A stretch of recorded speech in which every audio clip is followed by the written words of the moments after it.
Aloha everyone, this is Dr. BethAnne.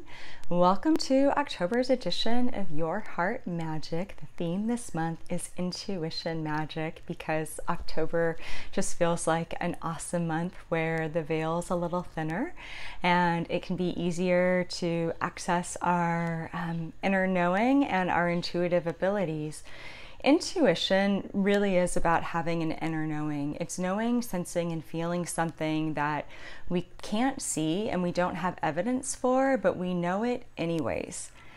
I love intuition. There are so many ways that information can come in, and I could probably talk for like 60 minutes in this video on all of that, but I'm going to keep it simple.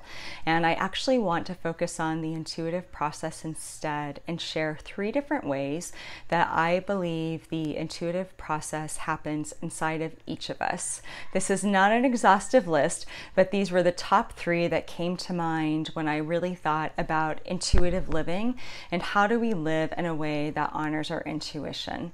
So the first way is that flash of instant knowing. Each of us have had this happen. It's that flash that you get when you meet somebody and you can just tell that maybe they're going to be like a really awesome friend and you're really going to hit it off. Or maybe you can tell that you really don't like them and something about them feels off or doesn't feel good to you.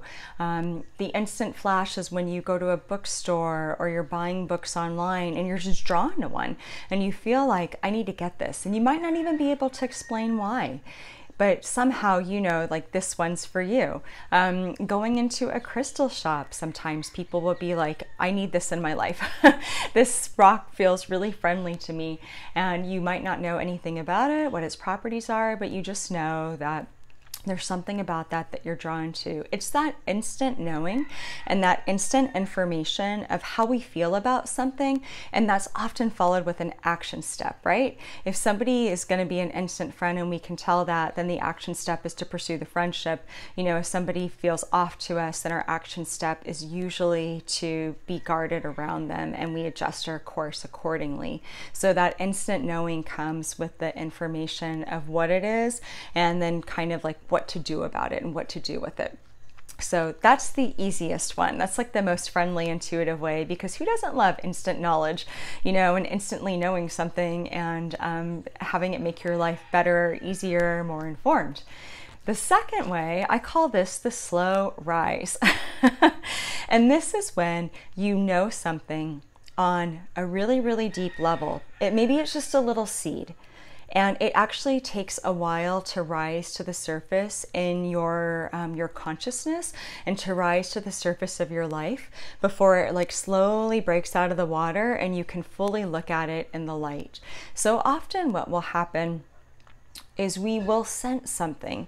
We will have a sense of knowing about usually something big in our life. Like this happens a lot with like a relationship or a job or making a major change in our life or making a major decision.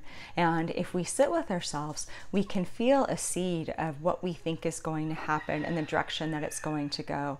But often that seed is a little bit clouded. It's not the instant flash that comes with all this clarity and awareness. This is more like if we were in a lake and I don't know how you get stuff out of the bottom of a lake, using that machine that kind of rakes through the lake to see, you know, we're searching for hidden treasure. You know, you might be able to tell, oh, there's something here. The machine's going off, but I need to uncover what it is. And that often happens with intuitive information. The intuition might just be like, pay attention to this. You know, we might have a hunch or an insight about what it might be, but what happens is we often need to live it in order to truly have clarity on what it is. So as we're living it, what it does is it allows that intuitive seed to begin to rise. We pay more attention to it. We bring it into a greater awareness. We start to kind of peel back the layers of dirt and cloudedness so that we can see it more clearly. And then after a period of time, it will break through to the surface and we'll really be able to see it with clarity. And sometimes we say, I knew that. I wish I would have listened to myself 6 months ago, a year ago, 5 years ago. You know, sometimes we will say, I knew that. And we wonder, why didn't I listen to myself sooner? But I found in our process of being human that some things just take time, and sometimes either we're not ready or we need more information. We need more evidence to help us really see that intuitive knowing for what it is. And, sometimes our bodies and emotional bodies and brains just need to adjust and adapt to this new information that's emerging. Sometimes the timing's just not there. And then when it finally pops out, you're like, there it is. I see what it is. And then we kind of know what direction to go in or what to do with that. So that's the slow rise. A lot of times that plays out with relationships. I have a slow rise story where I knew something 9 months before I finally acted on it. And I wondered, why didn't I make it different like 9 months ago?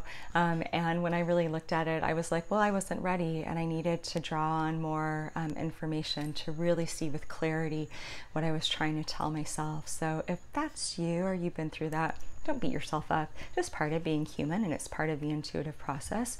I like to think of it as integrating the intuitive information into our life. We're not always ready for sudden change. And then the last way that I wanted to share that information works, or intuition works, is like a treasure hunt, the soul's treasure hunt. And our soul really speaks through intuition. The heart is the biggest gateway to our intuition, and intuition is the language of the soul. The heart's kind of how we access the deeper voice of soul, and intuition is how the soul speaks to us and helps us, helps unfold the path and helps us figure out, how do I become my most authentic version of self? And often what happens with that is we're just drawn to different clues and cues and pieces of the puzzle. And we kind of collect them, and we collect them in our consciousness. We start to assemble them and think, wow, what does this mean? My heart feels really drawn to this. And how about this? My heart feels drawn to this. And maybe we're sent people on the journey who are reflecting back to us a different way of being than we currently are. And that resonates, and we kind of collect in that information. And it's almost like we're like putting puzzle pieces in this treasure together, and we're drawing a map. And at some point we're able to see the bigger picture, and that gives us our next step or more knowledge of what our soul wants us to do next. The treasure hunt can be very fun if you look at it in a game-like way. It can also be very frustrating if you want to know the answers and you want them right now, and instead, you just kind of have to keep searching for the pieces and feeling like, I feel like I'm missing something. I know there's a little bit more, but it will come. Our intuition, it's wise and it's kind, and it has its own timing because it's the soul's timing. Our intuition isn't really on our personality timing that wants to know right now. Our intuition is the language of the soul, so it's on soul's timing, and the soul unfolds exactly as it's supposed to, when it needs to, and its own divine time. So whether it's a flash of insight and aha, and I know what to do, or whether it's the slow rise where you kind of already knew it, but you just needed some time to like really live with it and make the changes and see it with clarity, or where you feel like you are collecting pieces and putting them together and like slowly drawing the map. Those are all different ways that our intuition comes through. They're all valid. None is right or wrong. It's just part of working with the language of soul. So if you enjoyed the intuitive content and you're not signed up for the e-letter portion of Your Heart Magic, pop on over to my website, BethAnneKW.com. You can sign up there because I'm sharing more intuitive tips, tricks, and strategies on the Soul Care letter this month.